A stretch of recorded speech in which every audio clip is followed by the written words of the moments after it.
ಸರಿ, ನೀನೇ ಟೆಸ್ಟ್ ಮಾಡ್ಬಿಟ್ಟು ನೀನೇ ನೋಡು, ಅವಾಗ ನಿಂಗೆ ಗೊತ್ತಾಗುತ್ತೆ.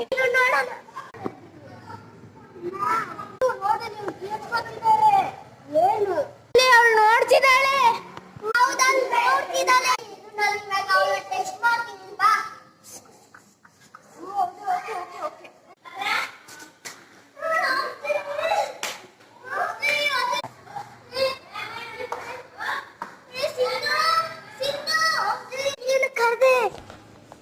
ಏ ಪ್ಲೀಸ್ ನೀನು ನನ್ನ ಜೊತೆ ಮಾತಾಡಿಲ್ಲ ಆದ್ರೂ ಪರವಾಗಿಲ್ಲ, ನಿನ್ನ ಫ್ರೆಂಡ್ನ ಪ್ಲೀಸ್ ಕಾಪಾಡ್ಕೊ ಪ್ಲೀಸ್, ನಿನ್ನ ಕಾಲು ಮುಗಿತೀನಿ ಪ್ಲೀಸ್. ಸಿಂಧು ಅರ್ಥ ಆಗಿರುತ್ತೆ, ನಾನು ಹೇಳಿದ್ರೆ ಕೇಳಿಲ್ಲ ಅವಳು. ಎಷ್ಟು ಒಳ್ಳೆಯವಳು.